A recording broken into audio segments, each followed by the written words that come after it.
नमस्कार दर्शकों, बहुत बहुत स्वागत है। मैं हूं अमित सिंह और आप देख रहे हैं प्राइम न्यूज पर प्राइम एजेंडा। चाणक्य की नीति हूं, आर्यभट्ट का आविष्कार हूं, महावीर की तपस्या हूं, बुद्ध का अवतार हूं। हां, मैं बिहार हूं, सीता की भूमि हूं, विद्यापति का संसार हूं, जनक की नगरी हूं, मां गंगा का श्रृंगार हूं। हां, मैं बिहार हूं, चंद्रगुप्त का साहस हूं, अशोक की तलवार हूं, बिंदुसार का शासन हूं, मगध का आकार हूं। हां, मैं बिहार हूं, बाहुबली बिहार, चुनाव है सरकार। बिहार की सियासत अब चमक रही है क्योंकि बिहार में चुनाव है। चमक और चिंता बढ़ाने की एक और वजह है ओवैसी की बिहार सियासत में एंट्री।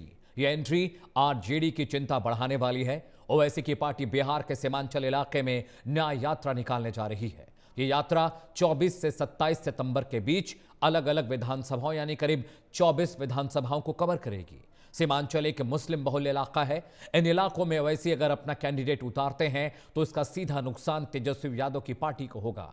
नफे में बीजेपी रहेगी। साल 2020 के बिहार विधानसभा चुनाव में एआईएमआईएम ने सीमांचल इलाके में 5 सीटें जीतकर एक मजबूत चुनावी शुरुआत की थी। इससे पहले 2015 में पार्टी को किशनगंज के उपचुनाव में नाकामी मिली थी। सन 2020 में इसने 4 सीमांचल जिलों में 24 सीटों पर उम्मीदवार उतारे और 5 इलाकों में इसे जीत मिली। खबर यह भी है कि एआईएमआईएम ने इंडी गठबंधन में शरीक होने के लिए बाकायदा आरजेडी को खत लिखा था, लेकिन आरजेडी ने इस चिट्ठी का जवाब देने की जहमत नहीं उठाई। पहले ओवैसी साहब को सुनिए, फिर हम बिहार पर इस बड़ी चर्चा की शुरुआत करने जा रहे हैं। लोग हम पर इल्जाम लगाते, ये इल्जाम सरासर झूठा है कि मजलिस के खड़े होने से वोट डिवाइड हो जाती हैं। अरे अब हम और क्या कर सकते। हमारे अख्तरुल ईमान साहब ने 2 खत लिखा है लालू प्रसाद यादव को, एक खत लिखा तेजस्वी यादव को कि आओ हमसे इत्तेहाद कर लो, बल्कि अख्तरुल ईमान साहब ने ये तक लिख कर दे दिया कि आप मजलिस को सिर्फ 6 सीट दे दीजिए और हम अलायंस करने के लिए, इत्तेहाद करने के लिए तैयार हैं। मैं बताना चाह रहा हूं तेजस्वी यादव को, ये हमारी कमजोरी नहीं है। हम ताकत की बुनियाद पर तुमको लिखकर दे रहे हैं। तुम फैसला जो लेना चाहते ले लो, मगर याद रखो चुनाव के बाद तुम ये नहीं कहना कि मम्मी डैडी मेरा बैट और बॉल लेकर कोई भाग गया, क्योंकि ये जनता जानती है कि जिन्होंने हमको धोखा दिया उसको हम जवाब देना जानते हैं सियासी तौर पर। तो बिहार में सियासत की इस नई रवायत को समझिए। इंडी गठबंधन को खत लिखा गया, ओवैसी साहब ने शामिल होने की गुजारिश की, लेकिन उनके खत का जवाब नहीं दिया गया और एक तरह से इसे ओवैसी साहब का चैलेंज समझिए। सीमांचल के जिस इलाके में न्याय यात्रा निकालने जा रहे हैं असदुद्दीन ओवैसी, वह इलाका मुस्लिम बहुल इलाका है। बड़े पैमाने पर मुस्लिम वोटर्स वहां पर हैं और वहां पर अगर ये कैंपेन करते हैं, करीब 24 विधानसभा है जहां पर ओवैसी साहब दौरा करेंगे और अलग अलग मुख्तलिफ इलाकों में लोगों को संबोधित करेंगे।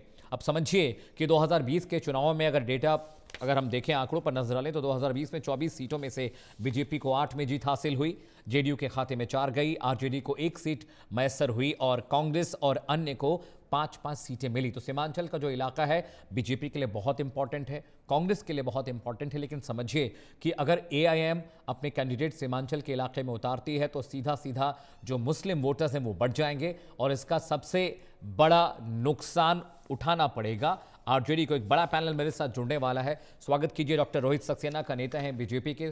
रोहित जी, बहुत बहुत स्वागत है आपका। इसके अलावा संदीप त्रिपाठी कुछ वक्त में जुड़ने वाले हैं, मधु मंजरी मेरे साथ होंगी, प्रवक्ता हैं आरजेडी की, शादाब चौहान मेरे साथ हैं, प्रवक्ता हैं एआईएमआईएम के। बहुत बहुत स्वागत है शादाब भाई आपका भी। सबसे पहला सवाल शादाब भाई मैं आपसे पूछना चाहूँगा कि आपके मुखिया ने बाकायदा एक चिट्ठी लिखी थी महागठबंधन का हिस्सा बनने के लिए, उसमें शरीक होने के लिए, तो कहा यह गया कि अगर आप सच में महागठबंधन को सपोर्ट करते हैं तो बिहार में चुनाव मत लड़िए। उसके बाद आप लोगों ने इतनी बड़ी न्याय यात्रा की प्लानिंग की है, ओवैसी साहब बिहार जा रहे हैं, मुख्तलिफ इलाकों में लोगों से मुलाकात करेंगे, संबोधित करेंगे, 1-to-1 करने वाले हैं पब्लिक से। सबसे बड़ा सवाल मेरा यही है कि गठबंधन से बात बनी क्यों नहीं, शादाब भाई?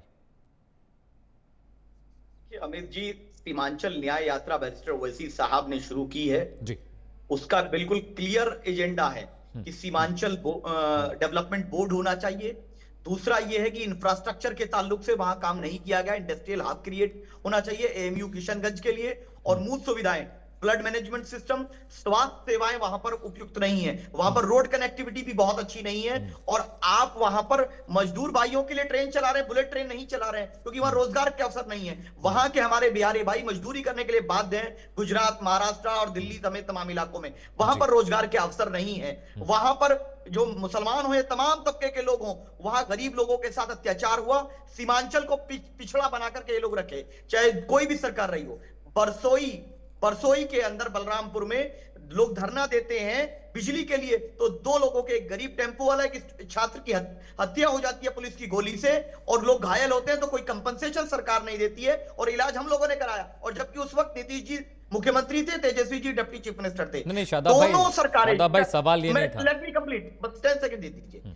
आरजेडी, जेडीयू, बीजेपी, कांग्रेस, ये सब लोगों ने सीमांचल के साथ अन्याय किया है, भेदभाव किया है। उस भेदभाव को समाप्त करने के लिए सीमांचल की आवाज उठाने बैरिस्टर ओवैसी साहब आए, और हमने 6 सीट की बात कही। हम कोई बहुत बड़ी बात नहीं कर रहे थे, हम लोगों ने बिहार के हितों को सर्वोपरि रखा। सेक्युलर वोटों के बंटवारे को रोकने के लिए, भारतीय जनता पार्टी को हराने के लिए उस पार्टी को न्योता दिया जिसने हमारे 4 विधायक चोरी किया। हमने बड़ा दिल दिखाया, लेकिन नहीं मालूम कौन सी बात है, क्या वो भाजपा को हराना नहीं चाहते हैं? अब ये उनको तय करना है। हम लोग तो तत्पर हैं, हम प्रतिबद्ध हैं बिहार की जनता के हित को सर्वोपरि रखने के लिए, लेकिन हम चुनाव लड़ेंगे। और आज सीमांचल की जनता ने जो अविश्वसनीय प्रेम दिखाया बैरिस्टर ओवैसी साहब के लिए, वो अकल्पनीय था। उसके लिए हमारे पास धन्यवाद कहने के लिए शब्द नहीं है सीमांचल की जनता के लिए, जिस प्रकार से उमड़ी है जनता। और सीमांचल की जनता ये तय कर चुकी है, 4 का जवाब 24 से देंगे, और हम ये तय करेंगे कि कौन बिहार का मुख्यमंत्री बनेगा। हमारे बगैर नहीं बन सकते, अहंकार त्यागना पड़ेगा। आप 1% वाले को हिस्सेदारी दे रहे हैं, मुकेश सैनी जी को दे रहे हैं, पारस जी को दे रहे हैं, सबको देने तैयार है आप सिर्फ और सिर्फ अगर किसी को नहीं दे रहे, मुसलमानों को सियासी हिस्सेदारी नहीं देना चाहते, जो सीमांचल की बात कर रहा है उसको पॉलिटिकल रिप्रेजेंटेशन नहीं देना चाहते। हमने राणा रंजीत साहब और तौसीफ आलम साहब को डिक्लेयर किया, आने वाले समय में और भी। शादाब चौहान, एक बात समझिए ये भी कि कहीं ये डर तो नहीं तेजस्वी यादव कि एआईएम एक बड़ी पार्टी बिहार में बन जाएगी, मुस्लिम वोटर्स को एक तरफा अपने तरफ पोलराइज कर लेगी, क्या ये डर है तेजस्वी यादव के मन में?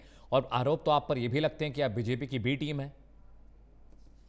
तो सीमांचल की जनता और बिहार की जनता देख लेगी कि कौन बीजेपी की बी टीम है। हम लोग तो कह रहे हैं कि हमने कोई 80 सीट नहीं मांगा, हमने आबादी के अनुपात के हिसाब से 50-60 सीट नहीं मांगा, हमने सिर्फ एक मिनिमम प्रोग्राम के तहत क्या मांगा, हमने मांगा 6 सीट दे दीजिए। तो क्यों नहीं दी उन्होंने सीटें? बना दीजिए शादाब, सीटें क्यों नहीं दी?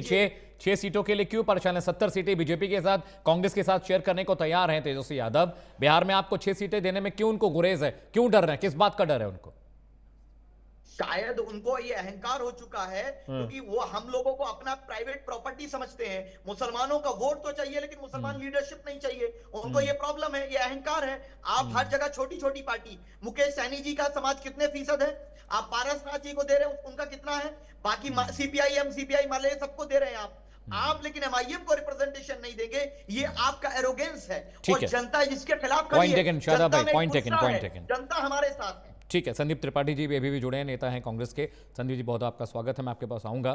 डॉक्टर रोहित, मुझे एक बात बताइए, ये फीलिंग और ये जो सोच होती है कि सारे वोटर्स हमारे हैं, एमवाई समीकरण हमारा है, पीडीए हमारा है, जनता के हिसाब से स्पेसिफिक सोच पार्टीज की नहीं होती है, जातिगत कैटेगरीज में चश्मे से देखते हैं। और मुझे लगता है कि ओवैसी साहब को 6 सीट देने से इसलिए डर रहे थे कि उनको लग रहा था कि बिहार में सीमांचल मिथिलांचल इलाके में जितने मुस्लिम वोटर्स हैं वो पोलराइज हो जाएंगे, हाथ से निकल जाएंगे। ये डर था क्या महागठबंधन को? इसलिए राहुल गांधी ने भी कोई बात नहीं की और ना ही तेजस्वी यादव ने उस खत को तवज्जो दिया जो ओवैसी साहब की तरफ से लिखवाया गया था। डॉक्टर रोहित, देखिए, सीमांचल की जहां तक हम बात करें तो 7 जिले आते हैं, जिसमें लगभग 37 सीटें हैं। अररिया में 6, किशनगंज में 4, पूर्णिया में 7, कटिहार में 7, मधेपुर में 4, सहरसा में 4, भोपाल में 5।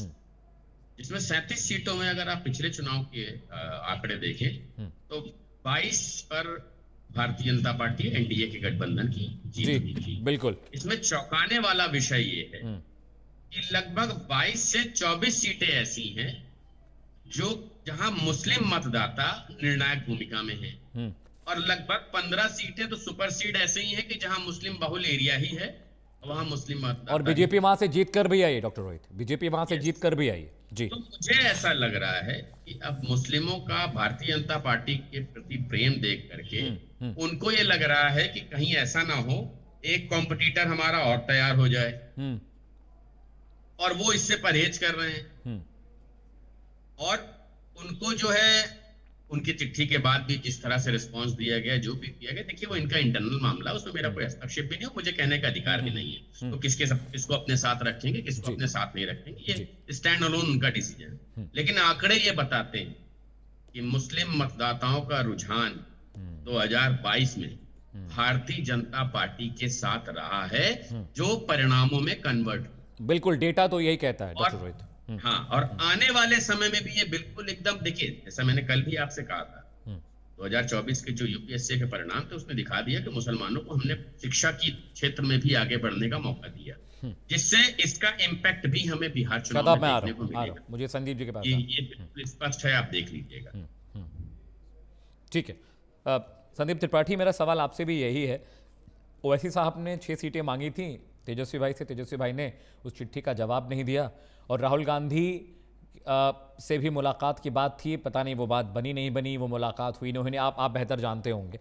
लेकिन ये जो बीजेपी की बी टीम की तोहमत लगाया जाता है बार बार एआईएम पे कि आप बीजेपी की बी टीम हैं और आप इसलिए लड़ते हैं ताकि आप विपक्षी पार्टियों के वोट काट सकें, बीजेपी को फायदा पहुंचा सकें, आपको लगता है कि एआईएम ये काम बिहार में भी करेगा, चुनाव लड़ने जाएगा तो? संदीप त्रिपाठी। देखिए अमित जी, पहली चीज तो बात में क्लियर कर दूं, कृष्णा अल्लूवरी जी ने, जो कि बिहार के कांग्रेस के प्रभारी हैं, उन्होंने एक बड़ी बात कही कि ये लड़ाई जो है दूसरी आजादी की लड़ाई, और पहली आजादी की लड़ाई में भी हम हिंदू महासभा और मुस्लिम लीग दोनों के खिलाफ चुनाव लड़े, और दोनों से सांप्रदायिक शक्तियों से लड़े थे।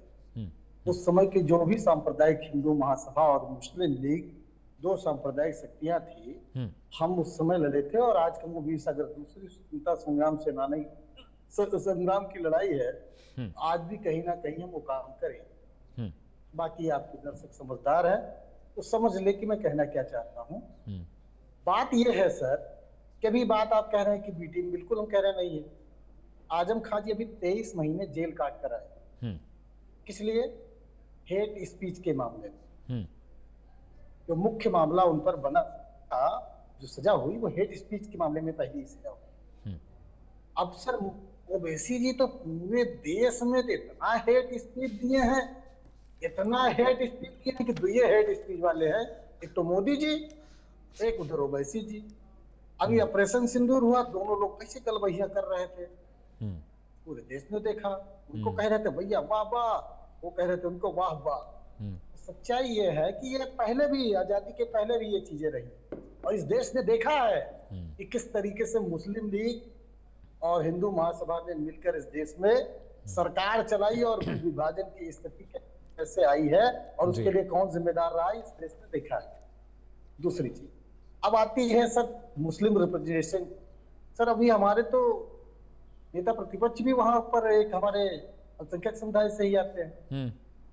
हमने सर जब उस समय भी जब हम लड़ाई लड़ रहे थे, तो जब देश में पहला चुनाव हुआ था जिसमें जनता की भागीदारी थी, उसमें हमने मुस्लिम लीग को मुस्लिम बाहुल्य क्षेत्रों में चुनाव हराया सर। मुस्लिम बाहुल्य क्षेत्रों में, आज तो कम आबादी है सर, उस समय तो एक ऐसे क्षेत्र थे कि जहां 80% आबादी मुस्लिम भाइयों की थी ही, वहां पर कांग्रेस ने लोगों को चुना, क्योंकि मुस्लिम समाज अमनपस्त है जी। वो चाहता है कि देश में शांति हो, वो चाहता है कि देश में विकास हो।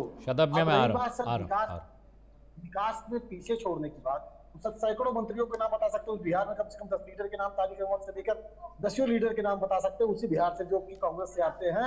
और यहाँ तक कि जब चुनाव हार के तो हम राज्यसभा बना कर भेजे हैं, हमने लीडरशिप जिंदा रखी है। तो ये तोहमत लगाने वाले कुछ भी कहें, सच्चाई यह है कि हमारे यहाँ धर्म और जाति की राजनीति हम करते नहीं, प्रतिनिधित्व तो सबको देते हैं।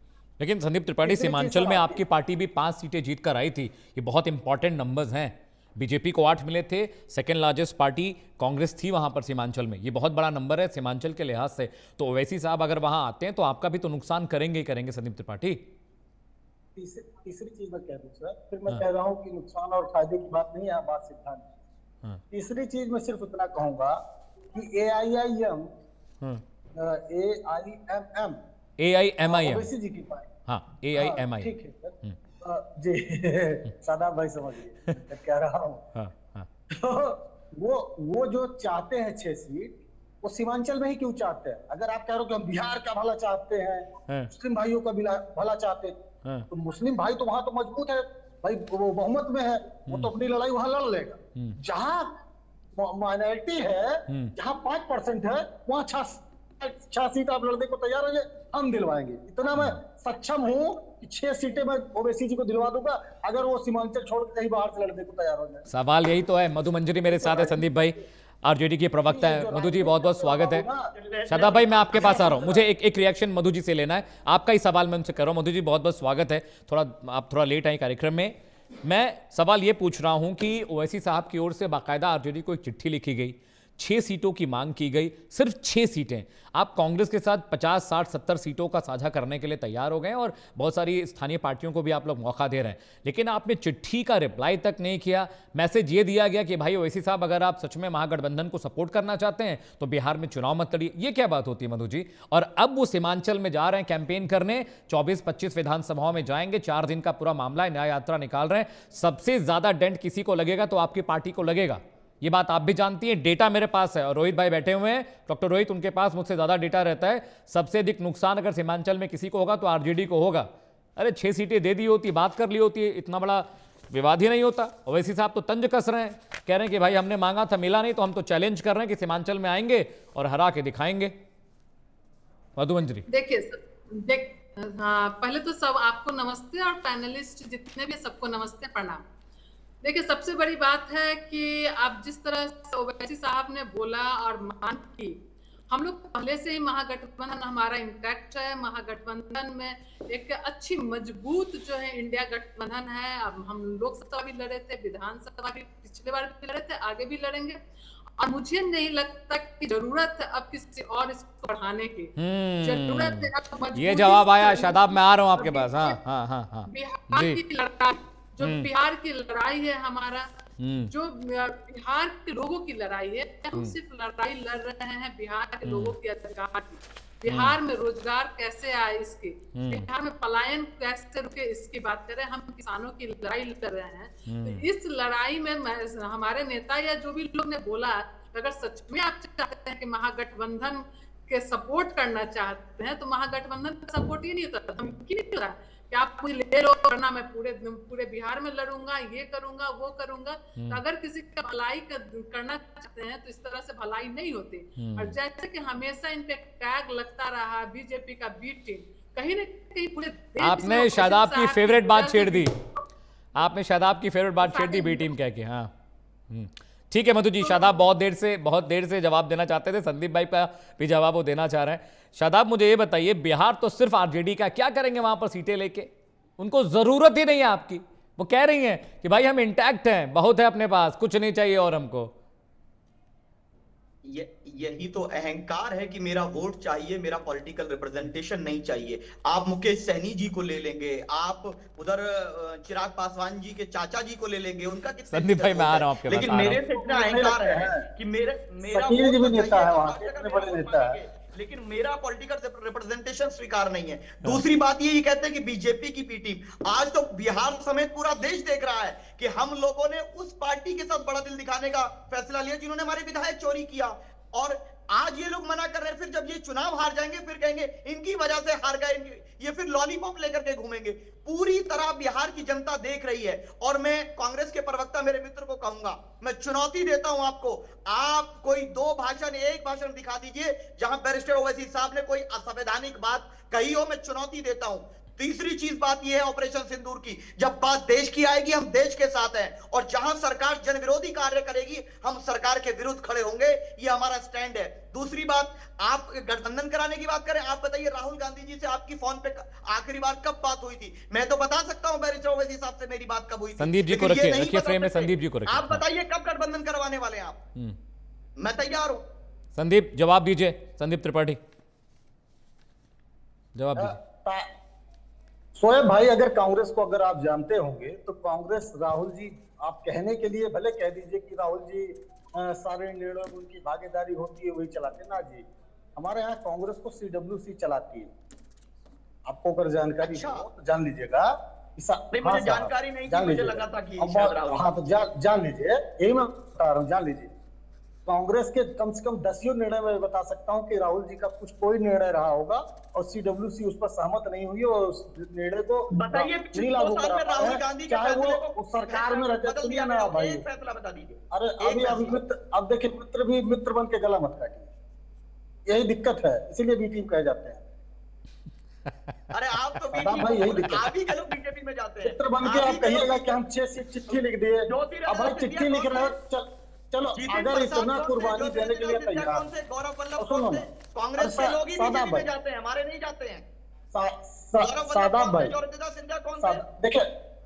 देखिए 2 पार्टियों के लोगों को जल्दी कहीं नहीं पूछा जाता, चाहे वो AIM और चाहे बीजेपी, ये दोनों कम्युनल पार्टी है। इनके नेताओं को अगर आप यहाँ पे टैग लग गया ना, अब आप कहीं जाएंगे जल्दी आपको घुसने की जगह नहीं मिलेगी। उपराष्ट्रपति के चुनाव में जब मेरा सपोर्ट चाहिए था आपको उपराष्ट्रपति चुनाव में, आपके मुख्यमंत्री ने फोन किया मेरे नेता को, आप क्या कम्युनल कहते हैं? अगर आप मुझे कम्युनल बोलेंगे तो मैं आपको भी कम्युनल बोलूंगा।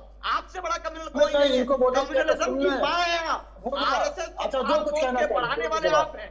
जितने दंगे हुए देश के अंदर आपकी सरकारों में हुए सर, आप बताइए मुझे कम्युनल बोलेंगे? तेलंगाना के मुख्यमंत्री ने वोट मांगा था उपराष्ट्रपति चुनाव में बैरिस्टर ओवैसी साहब से, तब हम कम्युनल नहीं थे। जब आपको मेरा वोट चाहिए, मेरा सपोर्ट चाहिए, हम कम्युनल नहीं है। लेकिन जब हम अपने अधिकार मांगने की बात करें, हम रिप्रेजेंटेशन की बात करें, हम साथ मिलकर के चुनाव लड़के बीजेपी को हराने की बात करें, तो आप हम कम्युनल हो जाते हैं। ये बिहार की जनता देख रही है कौन कम्युनल है, कौन कम्युनल नहीं है। चलिए जवाब ले लेते हैं, शायद आप जवाब ले लेते हैं। हाँ Sandeep Tripathi ji, please go ahead जी। ठीक है संदीप त्रिपाठी जी, जवाब। साहब, राष्ट्रपतिया का जो चुनाव होता है जी, उस राष्ट्रपतिया के चुनावों में भाजपा के लोगों से भी वोट मांगा जाता है। आपको नहीं पता है? मतलब आप क्या समझते हैं उसमें जो होता है? नाम बताइए, आपके मुख्यमंत्री ने कितनों से मांगा? नाम बता दीजिए। आप पूरा भाजपा स्टाइल है, यही भाजपा के स्टाइल है वहां पर। आप झूठ बोल रहे हैं, आपके पास तथ्य ही नहीं है। आप तथ्यहीन बात कर रहे हैं संदीप जी। पूरे देश के सामने आपकी पोल खुल गई, पूरे देश के सामने आपकी पोल खुल गई कि आपके पास तथ्य नहीं है। देश देख रहा है कि आपके पास तथ्य नहीं है। आप अहंकार पर इस्तेमाल कर रहे हैं, आप नफरत वाली बातें इस्तेमाल कर रहे हैं। आपको लगता है कि कांग्रेस भी देश की मालिक है। अरे सर, हम लोग भी देश के नागरिक है, हम सेकंड क्लास सिटीजन नहीं है सर। अरे मुसलमानों को सेकंड क्लास सिटीजन मत बनाइए सर। सर, आप क्या राहुल गांधी जी की मोहब्बत की दुकान में मुसलमानों के लिए जगह नहीं है, गरीबों के लिए जगह नहीं है, सीमांचल के लोगों के लिए राहुल गांधी जी की मोहब्बत की दुकान में राहुल गांधी जी के लिए जगह नहीं, हमारे लिए जगह नहीं है। क्या मोहब्बत की दुकान में हमारे लिए जगह नहीं है? हम साथ में बीजेपी को हराना चाहते हैं, लेकिन आप हराना नहीं चाहते। आप बीजेपी के साथ सांप्रदायिक हो, देश जानना चाहता हूं। बातें नहीं करेंगे, तुम सांप्रदायिक हो जाओ, सांप्रदायिक हो। अरे खत्म, तो नफरत के ठेकेदार हो, आरएसएस की जन्मी आप हो, आपने आरएसएस को जन्म देने वाले आप लोग हैं। हमने कभी बीजेपी का साथ नहीं दिया, ना कभी देंगे, लेकिन आज भाजपा को हराने के लिए आप काम कर रहे हो। जिन्ना वाली पार्टी के लोग हैं, निकलिए नफरत के ठेकेदार, जाइए ऊंची जाति के हो ना। अरे आप ऊंची जाति के हो, ऊंची जाति के लोगों को, दलित पिछड़ों की परवाह नहीं है। आप ऊंची जाति के हो और ब्राह्मण तो हमेशा क्षत्रियों के विरोधी रहे हैं। अरे ब्राह्मण तो हमेशा क्षत्रियों के विरोधी रहे हैं, ब्राह्मण तो क्षत्रियों के विरोधी रहे हैं, ब्राह्मण क्षत्रियों के विरोधी रहे हैं, ब्राह्मण क्षत्रियों के विरोधी रहे हैं, इसलिए आप हमारा विरोध कर रहे हो। ब्राह्मण क्षत्रियों के विरोधी रहे इसलिए आप हमारा विरोध कर रहे हो। ब्राह्मण क्षत्रियों के विरोधी रहे इसलिए आप का विरोध कर रहे हो।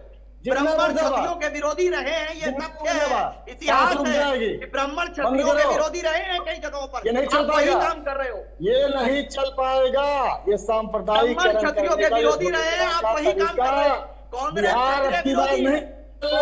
क्षत्रिय विरोधी कार्य कर रही है, कांग्रेस क्षत्रिय की आवाज को दबाना चाहती है। राहुल गांधी जी बताएं क्या विरोधी हो? ठीक है Sandeep Tripathi, Shadab Chauhan, please be with me, please be with me. ठीक है ठीक है ठीक है ठीक है। डॉक्टर रोहित बीजेपी नेता के पास जाऊंगा। डॉक्टर रोहित, दलाली नहीं चलेगी। ठीक है डॉक्टर रोहित, मुझे एक बात बताइए, शादाब ने एक बहुत पॉइंट वाली बात कही है। संदीप त्रिपाठी मैं आ रहा हूँ, just hold on, I am coming to you. Doctor Rohit, एक बात मुझे बताइए, शादाब चौहान ने एक बहुत पॉइंट वाली बात कही है कि आपको मुसलमानों का वोट तो चाहिए लेकिन मुस्लिम प्रतिनिधि से आपको परहेज है, यानी गुड़ खाइए और गुलगुले से परहेज की बात कर रहे हैं आप, वो चाहे आरजेडी हो चाहे कांग्रेस हो। डॉक्टर रोहित, देखिए, ये बात तो मैं शुरू से कहता चला आ रहा हूं कि ये जो मुस्लिम के पक्षधर बनना चाहते हैं, ये केवल मुस्लिमों का इस्तेमाल करना जानते हैं। मुसलमानों को इन्होंने दिया कभी कुछ नहीं, ये एकदम स्पष्ट है, इसमें कोई दो राय नहीं जी कि ये चाहते हैं मुसलमानों का वोट तो मिल जाए लेकिन मुसलमान कभी भी मुख्य धारा से ना जुड़े। अभी क्योंकि मैंने काफी लोगों को सुना है, मुझे लगता है मुझे बोलने का पूरा समय दिया बिल्कुल बिल्कुल डॉक्टर रोहित, बिल्कुल बोलिए। इन्होंने कहा कि आजादी की लड़ाई का एक जिक्र किया, इन्होंने कहा कि मुस्लिम लीग और हिंदू महासभा ऐसे कॉमनल लोगों से, बिहार से इन्होंने कार्य शुरू किया। तो 5 जून 1974 में संपूर्ण क्रांति किसके खिलाफ हुई थी? जेपी के द्वारा वहां। इसके बाद कांग्रेस पार्टी का क्या हश्र हुआ था ये मुझे बहुत बताने की आवश्यकता नहीं, ये इतिहास के पन्नों में दर्ज। दूसरी बात, इन्होंने एक आजम खां जी के लिए कहा कि आजम खां पर केवल हेट स्पीच का मामला था। शायद इनको इस विषय में पूरी जानकारी नहीं है। आजम खां पर जमीन कब्जा करना, जालसाजी करना, फर्जी जन्म प्रमाण पत्र देना, इस हेट स्पीच करना, एक व्यक्ति को धमका करके उसका घर खाली कराना, 104 मुकदमे डॉक्टर रोहित, 104 नहीं 111 मुकदमे, 111 मुकदमे है टोटल इनके ऊपर। अच्छा 111 हो गया। 111 मुकदमे है टोटल, जिसमें से अगर मैं जिस घटना की बात कर रहा हूं जिसमें इन्होंने घर खाली करा, उसमें 192 डकैती, 452, 406, 504, 506, 120 भी। तो आजम खां क्या केवल इतने समय हेट स्पीच के लिए ये आप ये दिखाना चाह रहे थे? देखिए, मुझे ऐसा लगता है त्रिपाठी जी एक बुद्धिमान प्रवक्ता है, मैं इनको जब ये बोलते हैं तो सुनता हूं। मुझे लगता है जब इस कद का प्रवक्ता जब कोई चीज बोले तो वो ये सोचे कि क्या मैसेज देना चाहता है। अभी इन्होंने सीडब्ल्यूसी का जिक्र किया कि सीडब्ल्यूसी सारे डिसीजन लेती है। मैं तो शुरू से कहता हूं कि गांधी परिवार के बाहर तो आप आ ही नहीं पा रहे। मुझे बताइए सीडब्ल्यूसी का इंटरिम प्रेसिडेंट कौन है? मुझे बताइए। 1998 से लेकर 2017 तक सोनिया गांधी जी अध्यक्ष रही कांग्रेस की, उसके बाद सीडब्ल्यूसी के अध्यक्ष हो गई। तो आप तो उनसे बाहर आ ही नहीं पा रहे हैं। और क्या कहा जा रहा है कि आप उस परिवार के बाहर तो राजनीति सोच ही नहीं पा रहे हैं। कांग्रेस में मैं फिर कह रहा हूं, अगर आप कांग्रेस की सेकंड श्रेणी में देखें तो हो सकता है अगर किसी नेता को आगे लेके जाए तो वो अच्छा करेगा, ऐसा हो सकता है, क्योंकि युवा हमेशा एक जोश से भरा होता है, उसकी कार्यशैली अलग होती है। लेकिन जिस युवा को ढो रहे हैं उस युवा से कुछ हो ही नहीं रहा है, ये समस्या है। तो इस तरह की चीजें मुझे लगता है, जिस तरह की राजनीति ये कर रहे हैं, केवल वोट बैंक के लिए अगर करेंगे तो कांग्रेस का जो परिणाम सामने आ रहा है वो आता रहेगा और वो आप देखते ही रहेंगे, उसमें कोई बहुत बड़ा विषय है नहीं। ठीक है, मधु मंजरी जी आरजेडी के प्रवक्ता। मधु जी, मुझे एक बात बताइए कि आप कांग्रेस के साथ सीट शेयरिंग। जी संदीप, 10 सेकंड एक बात रोहित जी प्लीज कर लीजिए। देखिए, अब रोहित जी इसको पर्सनली मत लीजिएगा। हम सर बहुत सारे ऐसे लोगों को जानते हैं जो सर डॉक्टर तो लगा लिए हैं लेकिन झोला छाप। पर्सनली मत लीजिएगा। ये बात मैं क्यों कह रहा हूं, आपको सर अगर ये पता होता, अगर आप राजनीति में इंटरेस्ट रखते हैं तो कांग्रेस के सीडब्ल्यूसी का जो अध्यक्ष होता है, जो भी कांग्रेस पार्टी का अध्यक्ष होगा वही अध्यक्ष होगा सीडब्ल्यूसी का। आप जबरदस्ती बना दिए सीडब्ल्यूसी का अध्यक्ष। 11 अगस्त 2019 को इंटरिम प्रेसिडेंट किसको घोषित किया गया? संदीप भाई मुझे बताइए ना, 11 अगस्त 2019 को एक विशेष बैठक में किसको इंटरिम प्रेसिडेंट घोषित किया गया? मुझे बताइए। नहीं जाएगी। जो भी अध्यक्ष होता है वो सीडब्ल्यूसी का अध्यक्ष होता है। जो आप बात कह रहे हो यूपीए की चेयरमैन की बात कर रहे हो, मैं तो आपको डेट बता रहा हूं। मुझे बताइए, एक जो आपातकालीन बैठक बुलाई गई कांग्रेस के द्वारा जिसमें 11 अगस्त 2019 को इंटरिम प्रेसिडेंट घोषित किया गया। मैं अध्यक्ष की बात नहीं कर रहा हूं। आप पहले, मुझे लगता है शायद आप मेरी जो डिग्री जिसको आप इंगित कर रहे थे उस पर ठीक तरह से आप शब्दावली को समझ नहीं पाए। मैंने कहा इंटरिम प्रेसिडेंट किसको घोषित किया गया 11 अगस्त 2019 को? कांग्रेस सीडब्ल्यूसी का। अब बताते हैं साहब। अब देखिए, आपको आपकी दिक्कत समझ में आती होगी कि आरएसएस वाले, हाफ चड्ढा वाले जब तक आपको अनुमति न दें आप अपने ही संविधान के अनुरूप अपना राष्ट्रीय अध्यक्ष नियुक्त नहीं कर पाते हो, ये दिक्कत आपके यहाँ हो सकती है। हमारी पार्टी अगर किसी को नेता मानती है, राहुल गांधी हो, सोनिया गांधी हो, संदीप त्रिपाठी हो, उसमें काहे आपको पड़ता है भाई।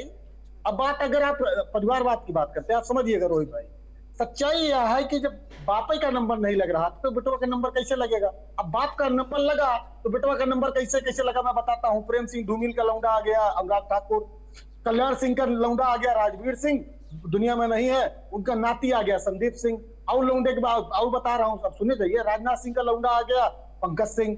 ऐसे कितने लौंडे का, वो पीयूष गोयल, उनके बाप चिरंजी लाल जी कोषाध्यक्ष भाजपा को हुआ करते थे, अब वो खुद नहीं सांसद बन पाए तो कहां से पीयूष जी का नंबर आता। बापे का नंबर नहीं लग रहा था तो बेटे का नंबर नहीं लग रहा था, अब बाप का नंबर लगा है तो कोई बीसीसीआई का प्रेसिडेंट काउंटर करने का मौका दीजिएगा। कोई आप सुनिए ना, हाँ खूब बोलिएगा। अब सुनिए, है जो बाप का नंबर लगा तो बेटे का नंबर लगा है। आप परिवार बात की अगर बात करते हैं तो पंकज सिंह को आप बताइए भैया, अब दूसरी पार्टी से लड़के आई अनुराग ठाकुर, जो भाई उनके बाप प्रेम सिंह धूमिल अगर मुख्यमंत्री ना होते तो बीसीसीआई का अध्यक्ष या मंत्री बनता क्या? उसकी खासियत अगर फिर आपके परिभाषा के कार्य, हम तो ये मानते हैं कि जनता ने उसको चुना और उसमें क्षमता रही होगी तो बना, लेकिन अगर आप ये परिभाषा देते हैं तो परिभाषा अपने यहाँ कहीं लागू नहीं करते हो भाई। बस बात इतनी है कि मैं फिर मैं कहूंगा कि बाप का नंबर लगा भी अटल बिहारी वाजपेयी जी के साथ, अब क्या था बताने की जरूरत नहीं। अब जिनके लड़के थे सबका दूसरी पीढ़ी तीसरी पीढ़ी चल रही। और एक बात महत्वपूर्ण बात सर, अभी शादाब जी शायद चले गए कहीं और, उनको अपनी दुकान सजानी होगी।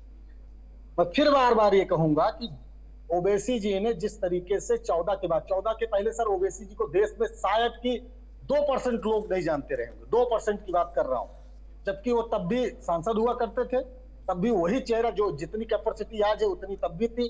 भारतीय जनता पार्टी ने अपने ध्रुवीकरण में मदद के लिए इनको हो हा लाइट किया और उसका फायदा उनको मिलता है। वो इस तरीके की बातें करेंगे, फिर ध्रुवीकरण होगा, अभी हम गठबंधन कर लेंगे, इन्हें कहेंगे कि जिन्ना वाली पार्टी से देखिए गठबंधन कर लिए हैं, ये देखिए ये इनको चाहिए, इसलिए कि ध्रुवीकरण के लिए तो दूसरा सिक्का चाहिए ना। जब तक वो दूसरा वाला हिंदू को गाली नहीं देगा। ठीक है संदीप जी, जवाब ले लेते हैं डॉक्टर रोहित। कैसे होगा डॉक्टर रोहित, संदीप जी ने केवल वो नाम बताए हैं जो जनता द्वारा चयनित होकर के आए हैं। एक नाम ये मुझे बता दें कि किसी का पिता हमारे यहाँ किसी प्रदेश में अध्यक्ष था, किसी जिले में अध्यक्ष था, राष्ट्रीय हमारे कार्यकारिणी समिति में अध्यक्ष था, वंशागत रूप से ट्रांसफर हुआ कि ये हटे और वो आ गए। और राहुल गांधी जब इंटरिम अध्यक्ष हटे थे तभी सोनिया गांधी को लाया गया और इन्होंने तो सीधे नकार दिया कि नहीं, वो सीडब्ल्यूसी की इंटरिम प्रेसिडेंट है ही नहीं। क्या कहा जाएगा इस पे? अरे आज तक ठीक है संदीप, हम बिहार पर चर्चा कर रहे हैं, कांग्रेस पार्टी और बीजेपी पर पदों की चर्चा नहीं हो रही है। मैं माफी चाहता हूँ संदीप, ये विषय हमारा नहीं है। मधु मंजरी, मैं आ रहा हूँ संदीप, मधु मंजरी जी, मुझे एक बात बताइए कि कांग्रेस के साथ आपके गठबंधन को लेकर जो बातें वहां पर हो रही हैं, जिस तरह का नैरेटिव आ रहा है कि भाई 243 सीटों पर आप लड़ने जा रहे हैं, सीमांचल में ओवैसी अब दाखिल हो रहे हैं, 25-30 सीटें ऐसी हैं जहां पर उनका इफेक्ट होगा और ये नुकसान उठाना पड़ेगा। लेकिन बड़ा सवाल ये है कि ये डर किस बात का है? क्या आरजेडी डरती है कि कोई नया मुस्लिम लीडर उस इलाके में खड़ा हो जाएगा तो जो एमवाई का समीकरण बहुत सालों से आप लोग फॉलो करते आ रहे हैं, लालू प्रसाद यादव के वक्त से, उस पर एक कैटलिस्ट की भूमिका वो निभाएंगे, वो टूट सकता है, वो अलग हो सकता है।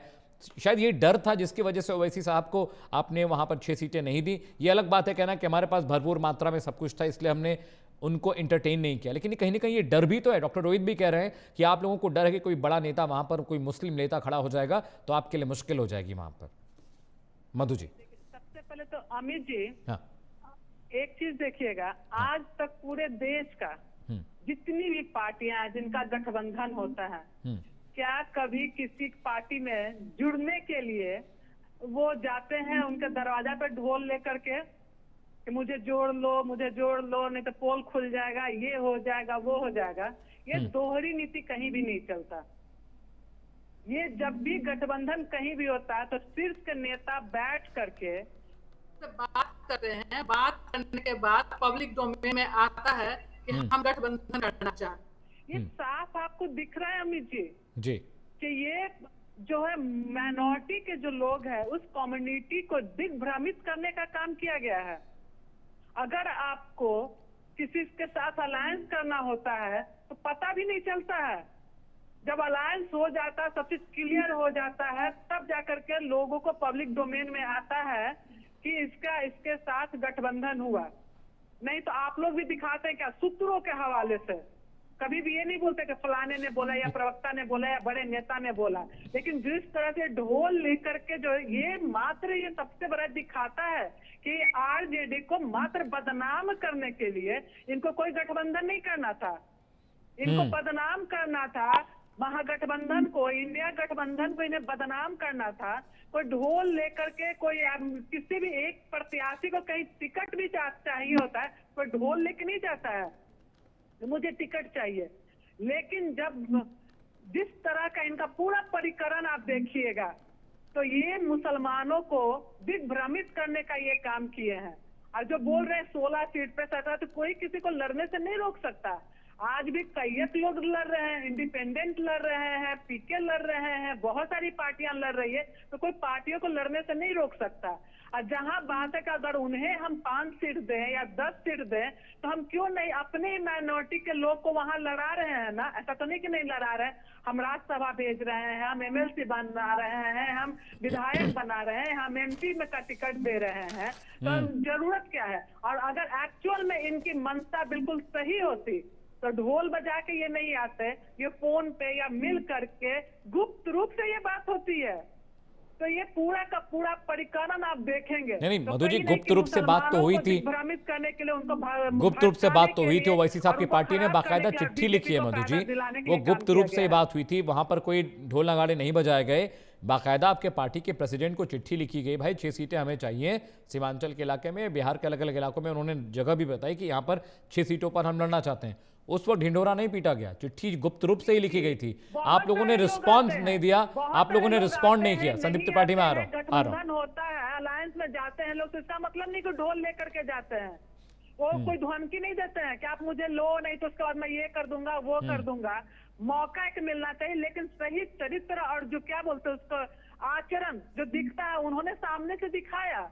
वो माइक में आप लेकर के बोल रहे हो, आप ढोल लेकर के लोगों को भेज रहे हो, तो इसका मतलब दिखाता है कि आप यहाँ के मुसलमानों को दिग्भ्रमित कर करके और जो महागठबंधन उसके प्रति लोगों को क्या बोलते हैं दिग्भ्रमित कर करके और बीजेपी को फायदा दिलाने का जो काम कर रहे हैं, ये सब पता चल रहा है बिहार की। संदीप त्रिपाठी, लेकिन मुझे अपने अकेलियत के भाइयों को, माइनॉरिटी के भाइयों पर पूरा भरोसा है कि वो नहीं आएंगे। ठीक है मधु जी, ठीक है। हाँ संदीप, आज कांग्रेस विधानमंडल दल के नेता जो हैं उनका नाम है शकील अहमद। हाँ जी। अब बिहार का हमारा अल्पसंख्यक समाज का मुस्लिम भाई शकील अहमद जी को नेता मानेगा कि कोई हैदराबाद से चलकर आएगा गुजराती पंडे की तरह, तो जैसे वो मूर्ख बना रहे हो या आप उनको बनाओगे तो मान लेगा। भाई एक तो ऐसे तो बिहार का हमारा बिहार के जो भी भाई है हमारे, वैसे गुजराती को झेल रहे हैं। ठीक है मधु जी, ठीक है ठीक है। संदीप जी का जवाब ले, संदीप जी का जवाब ले लो। संदीप भाई प्लीज कंटिन्यू। नहीं मैं मधु जी को जवाब नहीं दे रहा हूँ। हाँ ना, आप पता है आप उन्हें जवाब नहीं दे रहे। रोहित जी को जवाब। हाँ रोहित जी को कह रहे हैं। हाँ ठीक जी। हाँ गुजराती पंडा आपने शब्द इस्तेमाल कर लिया, रोहित जी समझ गए होंगे किसके लिए बात हो रही है। हाँ तो मतलब वो गुजरात से आकर बिहार पर कब्जा कर ले और अडानी को 1 रुपए में जो है 1 एकड़ जमीन दे दे, तो ऐसे कोई बाहर से आके जब हमारे पास ऑलरेडी लीडरशिप है वहां पर, तो भाई हम आपको नेता काहे लिए मानेंगे। ये लड़ाई आज की नहीं है। जैसे बहुत सारे लोग सर कहते हैं, भाजपा वाले खास करके कहते हैं कि जिन्ना को प्रधानमंत्री बन जाना चाहिए था, पंडित जवाहरलाल नेहरू को नहीं बनना चाहिए था, ये देश नहीं टूटता। बाबूजी जरा ये बताइए कि जब ना हुआ तो 425 सीट वो जीते, 923 सीटें हम जीते, तो मतलब प्रधानमंत्री हमको बनना चाहिए कि उनको बनना चाहिए। ये जो तरीका है ये ध्रुवीकरण फैलाने का, ये भारतीय जनता पार्टी उतने फैलाती है उतना ये सोच के AIM हो सकता है कि उस वाले से कम प्रभावित हो, लेकिन ज्यादातर है। उसका कारण सिर्फ ये कि 14 के बाद इनका उभार होता है, और उभार के बाद एक पता नहीं हिंदू समाज के लिए कितनी अभद्र टिप्पणियां हुई होंगी। 10 मिनट हटा लो पुलिस तो ये इतने मार दिए जाएंगे, इतने काट दिए जाएंगे। एको मुकदमा नहीं लिखा गया अमित जी, अमित भाई एको मुकदमा ही नहीं लिखा गया। मतलब अभी दूसरा कोई होता, इनकी ये साठ गांठ नहीं होती भाजपा वालों की, तो अब तक ओवैसी जी निपट गए होते। मतलब जेल से न छूटते और निपटाते इन्हें दिए मुख्तार अंसारी को, क्योंकि जो है वहां का मसीहा, पूर्वांचल का मसीहा कहा जाता था। अतीक को गुंडों से गोली मरवा दिए सर, गुंडों से। ठीक है डॉक्टर रोहित सक्सेना, मुझे एक बात बताइए, राहुल गांधी यूपी से भी सांसदीय लड़ सकते हैं और दक्षिण भारत से भी लड़ सकते हैं, तब वो पैराशूट कैंडिडेट नहीं है।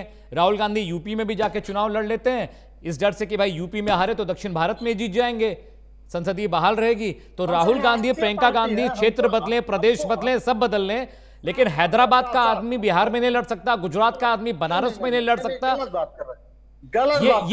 ये सब नैरेटिव, ये सब ग्रामर अलग अलग फिक्स कैसे कर सकता है ब्लॉक आदमी? ये गलत बात है। अभी मेरी बारी है, मेरी बारी, आपकी बारी में आप बोले हैं संदीप भाई। सवाल वो हमसे है क्या रोहित भाई से है? वो सवाल किससे? सवाल तो आपने हमारा वाला उनसे पूछ लिया क्या? मेरे से। वो सवाल उनसे था, मेरे से, डॉक्टर रोहित से था। तो सवाल हमसे पूछना चाहिए। नहीं डॉक्टर, नहीं आपसे नहीं पूछ रहा हूं मैं, डॉक्टर रोहित से पूछ रहा हूं। आपका सवाल नहीं, मैं डॉक्टर रोहित मुझे ये बताइए कि राहुल गांधी यूपी से भी लड़ जाएं, दक्षिण भारत से लड़ जाएं, प्रियंका गांधी भी एक दो जगह से पर्चा दाखिल करके संसदीय लड़ जाएं, दिल्ली वाला जाके बनारस में चैलेंज कर दे मोदी को, लेकिन देश तो एक है ना, संविधान एक है, देश एक है, विधान एक है, इलेक्शन कमीशन एक है। तो क्या गुजरात का आदमी काशी में नहीं लड़ सकता? दिल्ली का केजरीवाल जाके बनारस में लड़ सकता है, राहुल गांधी दक्षिण भारत में लड़ सकते हैं। राहुल गांधी है वो लड़ सकते हैं। वो राहुल खान गांधी है वो लड़ सकते हैं। प्रियंका खान गांधी वाड्रा लड़ सकती हैं। अब देखिए खान परिवार से थोड़े हैं। मधु जी मैं आ रहा हूँ, मधु जी आपका टर्न नहीं है, मधु जी आपका टर्न नहीं है, प्लीज मधु जी आपका टर्न नहीं है, मधु जी आपका टर्न नहीं है, मधु जी मैं आपके पास आऊंगा, आई come to you. Sandeep ji जवाब सुन लीजिए, संदीप जी जवाब सुन लीजिए, संदीप भाई जवाब सुन लीजिए, संदीप भाई जवाब सुन लीजिए, फिर आप रिएक्ट करिएगा। संदीप भाई जवाब सुन लीजिए, पीसीआर वर्सेस। नेतृत्व नहीं चाहिए, ये एकदम सत्य है। मुस्लिमों का नेतृत्व इनको नहीं चाहिए, इनको सिर्फ मुसलमानों का वोट चाहिए, उनका जनाधार चाहिए। अच्छा, जिस AIM, अरे भाई साहब मेरी सुन लीजिए, जिस ओवैसी से इनको दिक्कत है, उसके पार्टी से दिक्कत है, उसके पार्टी के विधायक ले लिए जाएंगे 5 में से 4। लेकिन वो नेता बन जाए वो इनको स्वीकार नहीं है, वो आज मूल भाजपा गरीबी छाए और पानी पिलाए नेता बन जाए। अरे भाई संदीप भाई आपने बोला, मैंने कांग्रेस से लोग जाएंगे, विधायक सांसद बनेंगे, फिर आप बोलिएगा, फिर मैं सुनूंगा। इतनी व्याकुलता। संदीप भाई सुन लीजिए, संदीप त्रिपाठी आपने बोला, मैंने सुना, आपने प्रियंका जी पर अभद्र और निजी टिप्पणी की, इसलिए मैंने बोला। अच्छा ठीक है, आप टिप्पणी कर सकते हैं संदीप भाई, वो नहीं कर सकते क्या? आप तड़ी पार कहते हैं, आप तड़ी पार कहते हैं। हमारा संविधान इस बात की इजाजत नहीं देता सर। अच्छा मैंने सुना ना संदीप सुन लीजिए मैंने सुना ना, डॉक्टर रोहित शुरू से हैदराबाद से हेलीकॉप्टर बन के नहीं आ सकते, मैंने तो इतना सुना आपको। आप व्याकुल हो गए कहते ही, तो व्याकुलता ठीक नहीं। राजनीति में थोड़ा सा सब्र का भी बहुत बड़ा रोल होता है। मैं यही कह रहा हूँ आपसे अमित भाई, कि समस्या क्या है कि यदि आप गांधी परिवार से हैं, यदि आप लालू जी के परिवार से हैं, आप कुछ भी करिए, सब चले। लेकिन यदि आप कोई मतलब जिनका वोट बैंक की राजनीति हो रही है, उस समाज से हैं, तो आपको इससे स्वीकार नहीं किया जाएगा। कहीं ऐसा ना हो आपका वर्चस्व बढ़ जाए, इनको नुकसान हो जाए राजनीतिक तौर पे, क्योंकि इनको तो वोट चाहिए ना, नेता तो नहीं चाहिए। और जैसे हमारी बहन अभी मंजरी जी कह रही थी कि हमने मुसलमानों को राज्यसभा भी भेजा, आज तक केवल 5 भेजे गए, आज तक केवल 5 भेजे गए। ये समस्या क्या है कि आप देखिए, किसी भी व्यक्ति का आप जब तक इस्तेमाल करते रहिएगा, तो एक ना एक दिन उसको इस बात का एहसास हो ही जाना है कि उसका इस्तेमाल हो रहा है। और जिस दिन उसको ये एहसास हो गया, उस दिन सारी पृष्ठभूमि, सारी चीजें धरी रह जाएंगी। और राजनीति में खासकर यदि आप किसी चीज का इस्तेमाल करते रहेंगे और उसको इस बात का अंदेशा हो गया कि मैं इस्तेमाल केवल हो रहा हूं।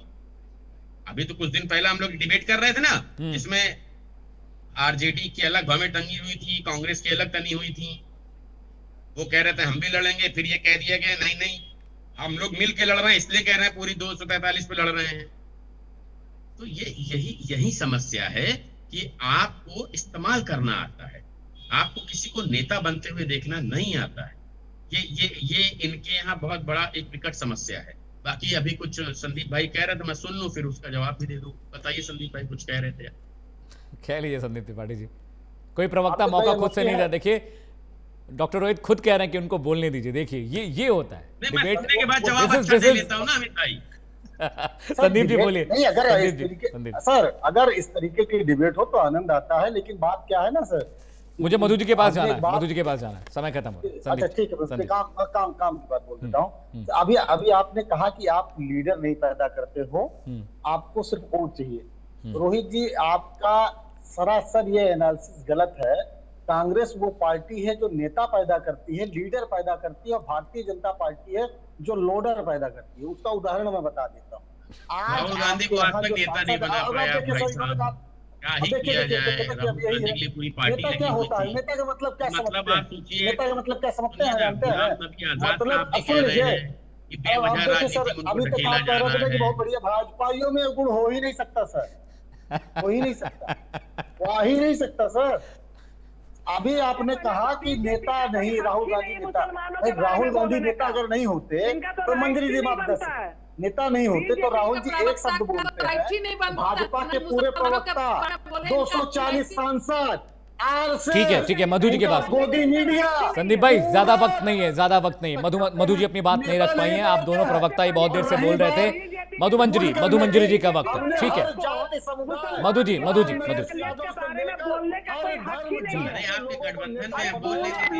डॉक्टर रोहित, मधु जी बोल रही, doctor Rohit, Sandeep Tripathi, point taking. Madhu ji, आप न मुसलमानों के हितैषी तो है ही नहीं, सबसे बड़े दुश्मन जो आप है, आप हितैषी बन के आज बैठे हुए हैं, आप लड़वाना चाह रहे हैं। कभी नहीं। हमारे यहाँ का बिहार के जो मुसलमान है बहुत सक्षम है और वो जानते हैं, राजनीतिक तौर से जागरूक है और बीजेपी के बहलावे में नहीं आने वाले हैं। जिससे आप बताइए ना कि आप कितना पिछले बार बिहार विधानसभा में कितने मुसलमानों को टिकट दिया और ये आने वाले में 10 दिन में कितने लोग को टिकट दीजिएगा। तो ये जो दिग्भ्रमित करने की बात करता है, जहाँ बात बोलते हैं कांग्रेस की, तो शायद आप भूल गए हैं कि देश के प्रधानमंत्री जो है गांधी परिवार से बाहर के भी रहे हैं। ऐसा नहीं कि गांधी परिवार के बाहर से प्रधानमंत्री नहीं रहे हैं। तो जो आप इस तरह कलूल जलूल की बातें कर रहे हैं और आप यहाँ बैठ करके मुसलमानों को भड़काने का जो काम करे, तो मुसलमान जो बीजेपी से भड़कने वाली नहीं है। अरे आप बताइए ना कि आप कितने यहाँ बैठ के हितैषी बने हैं। लोकसभा में पूरे देश में कितनी टिकट दिया, बिहार विधानसभा बोलिए कि आगे कितनी टिकट देंगे। आपको तो बैठना ही नहीं चाहिए मुसलमानों के पक्ष में, क्योंकि आपसे बड़ा तो कोई दुश्मन है ही नहीं। आपके प्रधानमंत्री उनके कपड़े देख करके, उनका पैजामा की लंबाई देख करके, उनके कुर्ता की लंबाई देख करके बताते हैं कि ये किस बिरादरी के लोग हैं, किस जाति के लोग हैं। इस तरह की भाषा का इस्तेमाल करते हैं। आप लोगों ने मात्र पंक्चर बनाने वाला रख दिया। देश के सिंदूर में जो सिंदूर, मधु जी 1 मिनट में शो खत्म हो रहा है, मैं चाह रहा हूँ कि आप जवाब ले लीजिए। उनको भी आप लोगों ने किस तरह से ठीक है मधु जी, जवाब ले लीजिए। मेरे पास सिर्फ 1 मिनट बचा हुआ है। PCR is asking me to wrap the show. Doctor Rohit, just एक मिनट बचा है, 1 मिनट। जी, मंजरी बहन ने हमारी कहा कि बिहार के लोग आपके कहने पे नहीं आने वाले हैं। बहुत लंबे समय से हमारे साथ हैं बिहार के लोग, और बहुत लंबे समय से नीतीश जी हमारे साथ वहाँ बैठ करके मुख्यमंत्री हैं। वो लोग आ ही रहे हैं, वो लोग हमें विश्वास कर ही रहे हैं, हमें मान ही रहे हैं, इसीलिए जिता ही रहे हैं। और जैसे अभी आपने कहा था सीटें हमारी ज्यादा, और उनका कैसे बिहार में इसका एग्जाम्पल है, सीटें हमारी ज्यादा है और नीतीश जी मुख्यमंत्री है। तो दिल बड़ा होना चाहिए राजनीति में, मानसिकता बड़ी होनी चाहिए, दिल बड़ा होना चाहिए। और किसी को भी सत्ता में लाया जा सकता है। जब दिल ही बड़ा नहीं हो तो बड़ा विषम परिस्थिति हो जाती है। संदीप भाई, आप बुला लीजिए अपने हम सीटों पर चुनाव लड़ते हो, नीतीश जी की गोदी पर रख के उन्हीं को चाकू से खत्म करने का काम किया आप लोगों ने। परजीवी हो जिस पार्टी के साथ लगते हो। अरे तो जुड़ने तो आरजेडी भी चली गई थी, अकाली दल खा डाले, अकाली दल को निपटा दिया। जुड़ने के लिए कुछ समय के लिए ना जाते, कर दिया। ये आपको पता था ना, ये बीजेपी के विश्वास में चुनी हुई सरकार है। किसी में जितनी मलाई काट सकते हैं काट लीजिए, उसके बाद मलाई नहीं मिलती है। ठीक है doctor Rohit, thank you so much for joining on the show. Sandeep Tripathi, बहुत बहुत शुक्रिया शो में आने के लिए। मधु जी, आपका भी बहुत बहुत शुक्रिया। देखिए बाहुबली बिहार, चुनाव है सरकार, बिहार में बाहुबल चलता है, लेकिन इसमें दो राय नहीं कि ओवैसी देश के किसी भी हिस्से में चुनाव हो तो वो फैक्टर है, और बिहार में वो फैक्टर सीमांचल इलाके में आपको ज़रूर देखने के लिए मिलेगा। एक बड़ी सीरीज़ हम कर रहे हैं जिसमें हम बिहार के हर खबर को आप तक पहुंचाने की कोशिश करें सोशल मीडिया के जरिए। तो आप प्राइम न्यूज़ के डिजिटल प्लेटफॉर्म को लगातार फॉलो करते रहिए बिहार पर हर बड़े अपडेट के लिए। रुक रहे हैं छोटे से ब्रेक के लिए, कहीं जाएगा नहीं, प्राइम न्यूज़ पर खबरों का सिलसिला लगातार जारी है।